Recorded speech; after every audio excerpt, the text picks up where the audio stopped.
আমরা ওনার কাছে আছি বলে বলছি আমাদের বাড়িতে শূন্যবাদের নোটিশটা দিন। বাচ্চারা গাড়ির কাছে মুখ দেখাতে, আমরা 8 বছর ধরে বেকার, বাড়িতে মা বাবার কাছে মুখ দেখাতে পারছি না। আমাদের পর্যাপ্ত শূন্যবাদ নোটিফিকেশন চাই, আমাদের 50,500 আমাদের নোটিফিকেশন লাগবে। আমরা আর কেমন কি খেয়ে বাঁচবো? 2 টাকা ট্রেনের টিকিটের দাম বাড়লে অবরোধ করেন, সবজির দাম বাড়লে অবরোধ করেন, বিভিন্ন শাকসবজির দাম বাড়লে অবরোধ করেন, তাহলে আপনার বাচ্চারা আজকে প্রাইমারি স্কুলে পড়তে পারছে না, আপনি পথে নামবেন না? আপনি হাত জোর করে প্রশ্ন করুন, যে নেতা 26 সালে আপনার কাছে ভোট চাইতে আসবে তিনি আপনাদের জন্য কি রেখে দিতে চাইছেন? শুধু শিক্ষক শূন্য স্কুল রেখে দিতে চাইছেন? তা হবে না, হবে না। আমাদের 50,000 শূন্য পদে ভ্যাকান্সি চাই। নমস্কার, আপনারা দেখছেন আমার ছোট্ট YouTube channel voice of Anirban. সঙ্গে আমি আপনাদের আপনজন অনির্বাণ চৌধুরী। প্রতিদিন সকাল 9টার মতন আজকেও সকাল 9টায় চলে এলাম আর একটা নতুন ভিডিও নিয়ে। আমার থাম্বনেল দেখে বুঝতে পেরেছেন আমি আজকে কোন বিষয় নিয়ে আলোচনা করব। আপনাদের প্রত্যেককে ভিডিওতে স্বাগত জানাচ্ছি এবং আপনাদের কাছে প্রতিদিনের মতন আজকেও অনুরোধ করব যে ভিডিওটা একটু শেষ অবধি দেখে আপনাদের মতামত আপনারা কমেন্ট সেকশনে জানাবেন। এবং দ্বিতীয়ত হচ্ছে, আমার এই চ্যানেল যদি ভালো লাগে, যারা এখনও সাবস্ক্রাইব করেননি বা যারা আজকে প্রথম দেখছেন, আপনাদের কাছে করজোরে অনুরোধ, আপনারা আমার চ্যানেলটাকে সাবস্ক্রাইব করে একটু পাশে থাকবেন। কারণ আপনারাই শক্তি, আপনারাই আমার বল। আপনারা পাশে থাকলে, আপনাদের সমর্থন সহযোগিতা পেলে আমি অনেক ভালো ভালো ভিডিও আপনাদের কাছে আনতে পারি। এখন দেখুন, গতকাল বারাসাত রবীন্দ্র ভবনে তোলামূল কংগ্রেসের শিক্ষা সেলের একটি অনুষ্ঠানে আমন্ত্রিত ছিলেন সৌগত রায়, নির্মল ঘোষ থেকে শুরু করে একেবারে শিক্ষামন্ত্রী ব্রাত্য বসু পর্যন্ত। তো যাই হোক, গতকালকের অনুষ্ঠানটা নিয়ে অনেক আগে থেকে ওরা প্রচার করছিল। সেই প্রচার দেখে 2022 সালের যারা টেট পাশ করেছে সেই সমস্ত ছেলেমেয়েরা তারা কালকে সমবেত হয়েছিল বারাসাত স্টেশনে এবং সেখান থেকে তারা বারাসাত রবীন্দ্র ভবন পর্যন্ত মিছিল করে আসে। তাদের একটাই দাবি ছিল, তারা অস্ত্র নিয়ে যায়নি, তারা কোনো বিশৃঙ্খলাও করেনি, তারা শুধু একটাই দাবি করেছিল যে ব্রাত্য বসু যখন এখানে আসছেন তখন আমাদের সঙ্গে তার কথা বলতে হবে।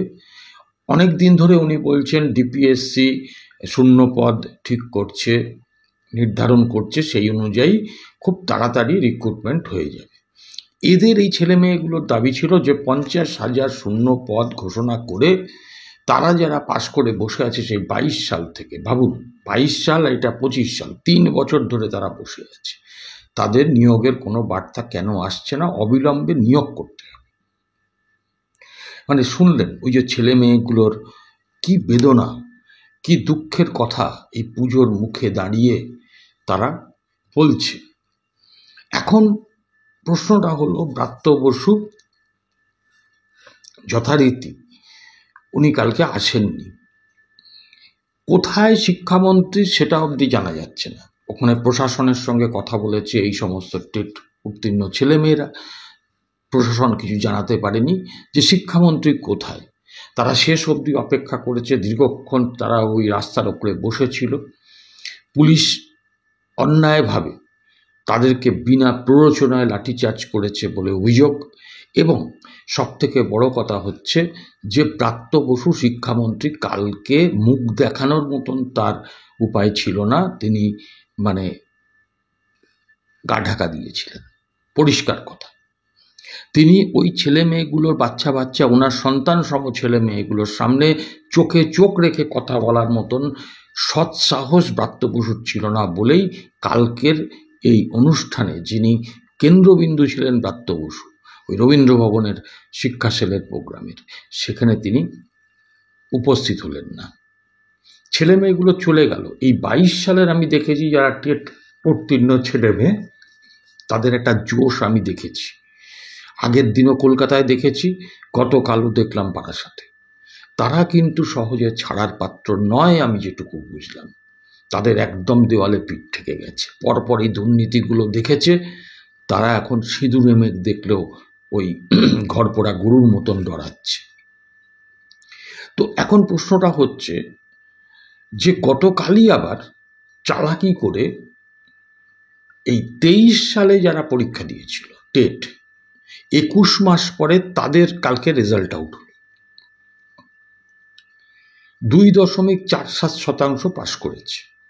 পরীক্ষা দিয়েছিল আপনার 2,73,147 জন, আর পাশ করেছে 6,754 জন। ওই যে বললাম 2.47%।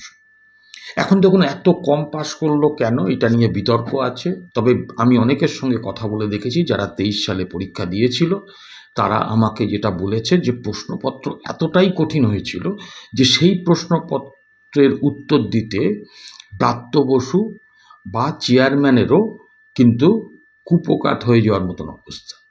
খুব কঠিন প্রশ্ন এসেছিল। যাক, সেটা নিয়ে কত পার্সেন্ট পাস করেছে আমি সেটা বলছি না। আর 22 সালে যারা পাস করেছিল সেখানে 57,000 মতন পাস করে আছে, তাদের রিক্রুটমেন্টের কোনো ব্যাপার নেই। এর মধ্যে 23-এর আবার রেজাল্ট বেরিয়ে গেল, সেখানে হচ্ছে 6,754। সব মিলিয়ে কত হলো? 22 এবং 23 সালে পাস করা 63,754। ভাবুন। আর অর্থ দপ্তর থেকে অনুমোদন করেছে শূন্য পদে শিক্ষক নিয়োগের জন্য, প্রাইমারি টিচারের জন্য কত জানেন? পাশ করে আছে 63,754, আর শূন্য পদের সংখ্যা শুনলে চমকে যাবেন 13,421। বলুন তো তাহলে এই যে এতগুলো ছেলে মেয়ে পাশ করলো, তাহলে আজকে তাদের নিয়োগটা হবে কি করে? সামনে শারদোৎসব, তাদের তো রাস্তায় বসে থাকতে হবে। আবার ওদিকে 32,000 প্রাইমারি টিচারের ভাগ্য সুতোর মধ্যে ঝুলছে। কি অবস্থা বলুন তো। আমি আজকে শুধু এই কথাগুলো তুলে ধরতে এলাম। সৌগত রায়ের গাড়ি আটকে দিয়েছিল ওই ছেলেমেয়েরা, নির্মল ঘোষের গাড়ি আটকে দিয়েছিল। দীর্ঘক্ষণ ধরে তারা ওই আটকে দিয়ে তারা ভেবেছিল ওটা বোধহয় ব্রাত্য বসু আছে ওই গাড়িতে। পরবর্তীকালে সৌগত রায় এবং নির্মল ঘোষকে যখন দেখে তখন তারা বলেন যে স্যার আমাদেরকে বাঁচান। তারা শিক্ষিত ছেলে মেয়ে, ভদ্রঘরের ছেলে মেয়ে, পাশ করে চাকরি নেই, কোথায় যাবে? বাড়িতে অসুস্থ বাবা, অসুস্থ মা, বিবাহযোগ্যা বোন, কেউ বিয়ে করে ফেলেছেন, কোথায় যাবে বলুন তো এই পরিবারগুলো? এদের কাছে তো দিশা বলে কিছু নেই, এরা বিভ্রান্ত। আবার নতুন করে কেন্দ্রীয় মানে মাফ করবেন, দেশের সর্বোচ্চ আদালত সুপ্রিম কোর্ট থেকে একটা নির্দেশ দিয়েছে যে যারা প্রাইমারি টিচারই করছে প্রত্যেককে টেট পাস করতে হবে, নতুন করে পরীক্ষায় বসতে হবে। তো এই নিয়ে আমাদের পশ্চিমবঙ্গের যে প্রাথমিক শিক্ষা পর্ষদ খুব তৎপর হয়ে উঠেছে। কোথায় ছেলে মেয়েগুলোর পাশে দাঁড়াবে যারা দীর্ঘদিন ধরে প্রাইমারি টিচারই করছে, আর তা না করে উল্টে, আমি আর বলবো না, আপনারা শুনুন ফিরদৌস শামীম কি বলেছেন, সেইটা শুনতে শুনতেই আজকের আমার এই এপিসোড শেষ করব। আপনারা আপনাদের মন্তব্য লিখে জানাবেন কমেন্ট সেকশনে, এবং চ্যানেলটাকে ভালো লাগলে একটু সাবস্ক্রাইব করে দেবেন। এটুকুই আমার বলা। সুপ্রিম কোর্ট এই রায় দিয়েছেন এবং এই রায় মোতাবেক অলরেডি এই পশ্চিমবঙ্গে নোটিফিকেশন হয়ে গেছে। আপনারা জানেন সুপ্রিম কোর্টে এই যে এসএসসি মামলায় 26,000 যে চাকরি বাতিল হলো, প্রায় 26,000, সেই মামলায় যারা টেন্টেড ক্যান্ডিডেট তাদের কাছ থেকে টাকা ফেরতের নির্দেশ দিয়েছে এই রায় হওয়ার অনেক আগেও। তার সত্ত্বেও এখনো পর্যন্ত টেন্টেড ক্যান্ডিডেটদের কাছ থেকে টাকা ফেরতের কোনো প্রকার বন্দোবস্ত রাজ্য সরকার করেনি, কোনো আর্টিকেল 12 অথরিটি করেনি। অর্থাৎ সুপ্রিম কোর্টের সেই রায়টি মেনে কোনো নোটিশ হলো না। কিন্তু সুপ্রিম কোর্টের এই জাস্ট কয়েকদিন আগে আসা একটি রায়, সেই রায় সাপেক্ষে নোটিশ দিয়ে বলছেন যে কারা কারা টেট কোয়ালিফাই করেনি সেই টিচার্সদের একটা তালিকা তৈরি করতে, মানে অর্থাৎ সেই রায় সাপেক্ষে ব্যবস্থা গ্রহণ করতে হবে। উদ্দেশ্য খুব পরিষ্কার। দেখুন সুপ্রিম কোর্ট রায় দিয়েছে, সেই রায় গোটা দেশের জন্য বলবৎ। কিন্তু সেই রায়কে নিশ্চিতভাবেই যে এই রায়টিকে পুনর্বিবেচনা করার পদক্ষেপ নেওয়া যায়, কিন্তু রাজ্য সরকার সে কোনো প্রকার পদক্ষেপ এখনো পর্যন্ত গ্রহণ করেনি। বিভিন্ন শিক্ষক সংগঠন, বিশেষ করে এবিপিটিএ, তারা আমার সঙ্গে যোগাযোগ করেছে, সেই তাদের যারা সদস্য রয়েছে তারা যোগাযোগ করেছে যে আমরা 2001 সালের রিক্রুটমেন্ট রুলস অনুযায়ী অ্যাপয়েন্টমেন্ট পেয়েছি, যা শুধু উদাহরণের জন্য বলছি।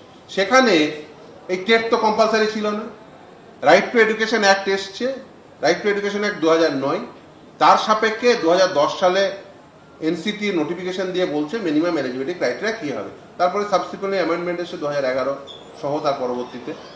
তাহলে মিনিমাম এলিজিবিলিটি ক্রাইটেরিয়া যে টেট, এটা প্রথম ইন্ট্রোডিউস হলো 2010 সালে। তাহলে তার আগে যারা অ্যাপয়েন্টমেন্ট পেয়েছেন তাদের জন্য কেন সেই আইন লাগু হবে, সেই প্রশ্ন তারা যথার্থ করছেন। ফলে এই রায়টি নিশ্চিতভাবেই পুনর্বিবেচিত হওয়া উচিত বলে তারা মনে করছেন, এই শিক্ষককুল মনে করছেন। অথচ এই যাদেরকে এই রায় পুনর্বিবেচিত করে তাদেরকে অ্যাকচুয়ালি তাদের সার্ভিস প্রোটেক্ট করা উচিত এই আর্টিকেল 12 অথরিটিদের, তার বদলে তারা তাদেরকে আবার বিড়ম্বনার দিকে ঠেলে দিচ্ছে।